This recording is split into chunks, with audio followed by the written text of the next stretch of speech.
superhero stance. Yee, buddy. Okay, so it is Friday. I'm fucking happy about that because my body's like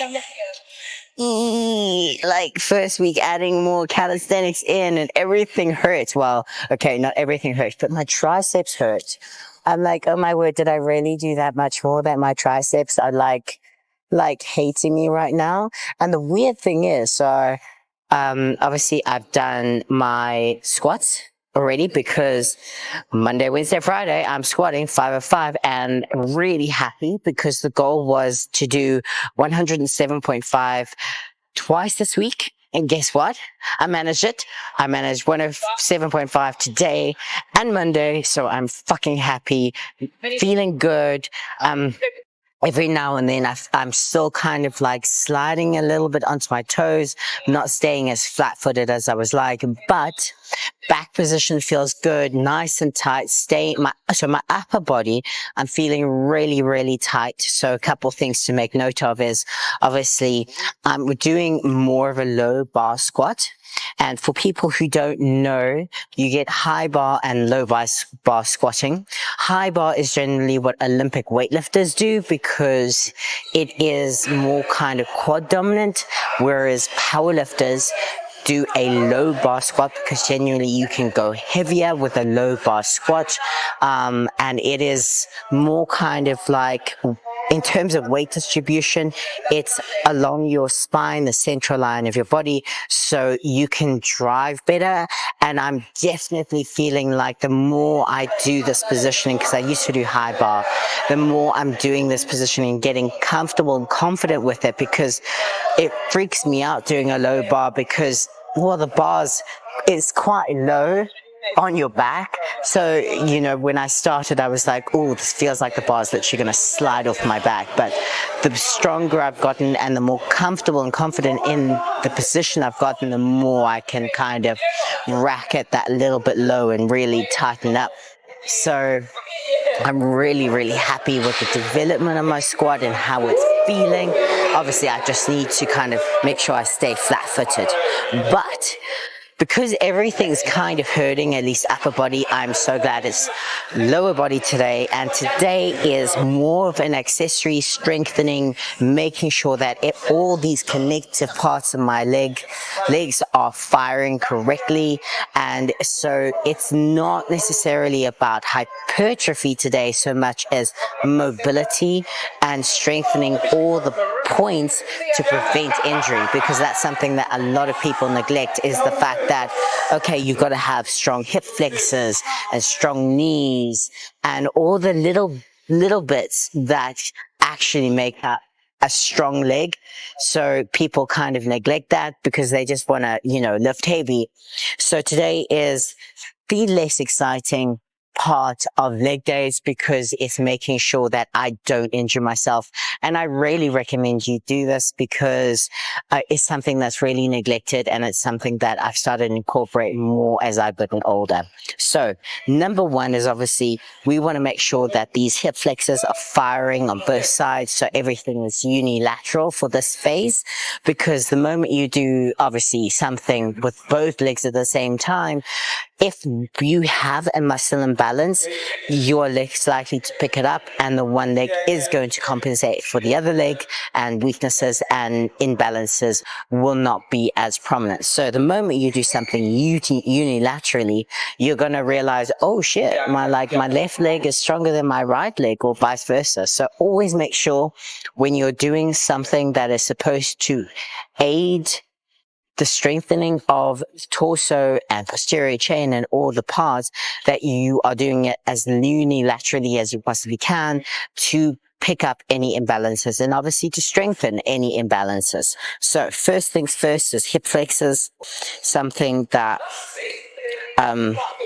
you really should focus on. So we're doing weighted hip flexor exercises, slow and controlled. Keep your toe up. Keep everything tight. So this is not just hip flexor, it's core. And if you are struggling to stay stable, you can hold on to something.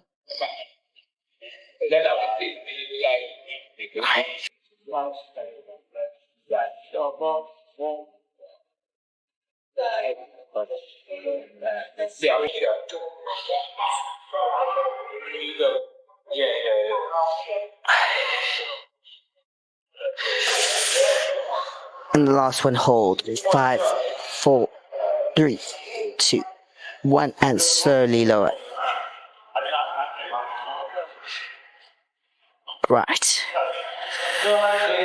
So make sure that you're on a step or something elevated so that you can put, I don't even know if you can see it, but you can put the kettlebell over the edge to get full range of motion and you're not having to bend your leg before the floor. So just make sure you're doing that.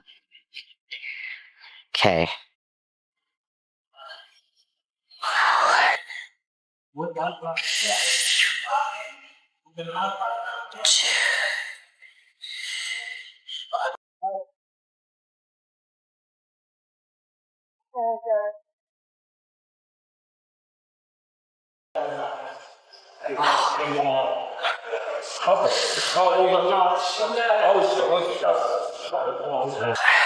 One more.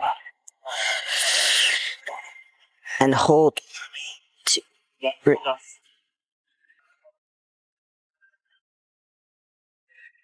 And so release.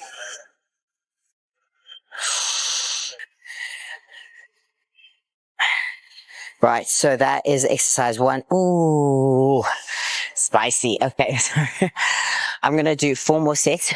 What you can also do is you can have an elastic band. You know the little elastic bands that you kind of just, the booty bands I think they're called. So if you've got a little elastic band, or you can just tie an elastic band to make it shorter and wrap that around your legs, then you don't need an elevated surface and you can kind of just have the elastic band between your feet and do it that way rather than having the kettlebell. The kettlebell adds another element of instability, which works your core more. So I like doing that because then I'm also working my core as well as working my hip flexors at the same time, which is really nice. So I'm going to do another 3 sets and then we're going to move on, but it's all about just strengthening and preventing injury because we do not want injury. We want to make sure that everything is nice and strong, baby, for maximum gains, maximum strength. Okay, so first exercise is down. Well, it's not my first exercise because obviously I've already done the strength movements, but it's the first exercise towards unbreakable legs because we don't just want strong legs. We want to be unbreakable because one of the things that always happens is a lot of people get injuries along the route and we don't want fucking injuries. We want to make sure that every single element of the leg is fucking unbreakable so that we can get stronger and just keep on getting better and better and better. So the second one, this also works the quad as well as the hip flexor. Okay. Kettlebell is your friend. You can also use ankle weights or you can use an elastic band for this one. Okay. And it's like doing leg raises, but you obviously got a weight on your foot rather than using a machine. And I prefer free weights for this kind of thing because 1, they're way harder. You got to stabilize and mobilize. And that's exactly what we want to do. We want to mobilize all the joints. Okay. So the first one is literally just like a kick up or leg extension as you were, but you want to make sure that your hip is like off. And so you're having to actively hold your hip in the air whilst you kick it forward.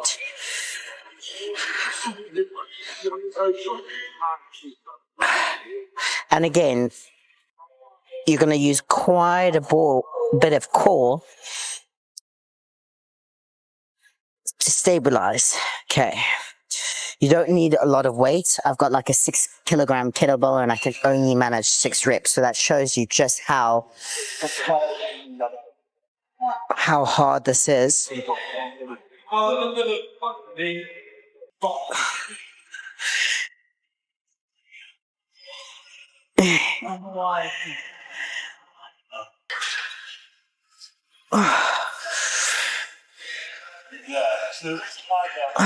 Okay, so straight from the kick-ups or leg extensions with the kettlebell, we're going straight into body weight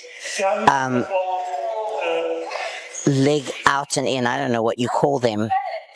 But essentially, you've got to remember that your hip joint is a ball and socket, okay? So it's no good just working it in one pathway unilaterally, i.e. up and down.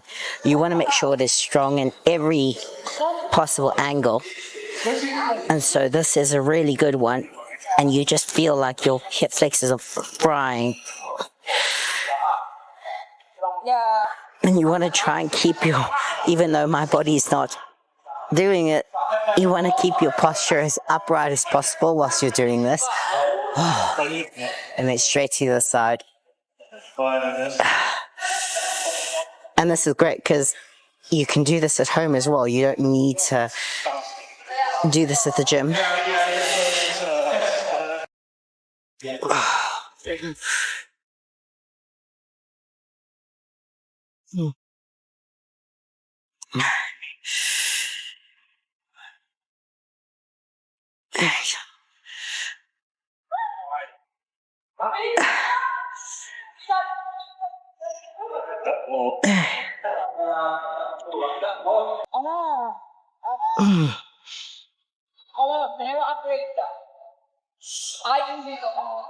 Oh, right. So that is the next 2 exercises. And they're actually fucking difficult. So don't underestimate how hard they can be. But just think of how much stronger and more mobilized every element of your leg is going to be by doing these. Obviously, you don't need to do them every single day, but I would recommend trying to do them like once a week, incorporating them into your training, whether you do it after your strength or if you're not doing a particularly heavy day, you can do it as a pre-exhaust before going into hypertrophy. If you still want to get in some hypertrophy. Today, I have done my strength, so this is just to mobilize. I'm not going to be doing hypertrophy in and of itself. This is what I'm going to be doing today because stabilizing, control, strength, and making sure that I'm activating every single muscle fiber in my leg is the goal, because the more I can activate every single muscle fiber in my leg, the overall strength of my squat will improve. So everything has a reason, and make sure that you stay mobile, stay healthy. So I'm going to do this, another 3 more sets, and then we move on. We're going to make sure the knee joint in and of itself is nice and strong as well. So that's another thing that we're going to address. So with this one, this is a fun one. So obviously your knees bend in a whole variety of different ways. So you are going to start strengthening that part of the knee. Okay, so what you can either do is you can literally just hold the stretch. So you're stretching out the back leg and the front leg, and you're just going to stretch it out. Okay. If that is doable, you can take the weight, your hands away. If you can't, just hold and try to put as much weight as you possibly can. Otherwise, you let go, hold. If you can do that, then you can start to lift up. Okay? And I do 5 reps per side. Yeah, I'm going to go in that area.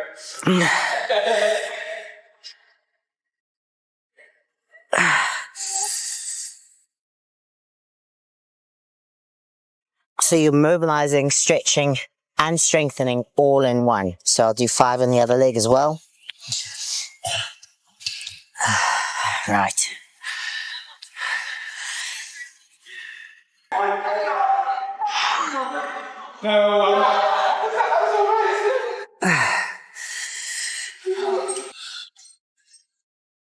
Yeah.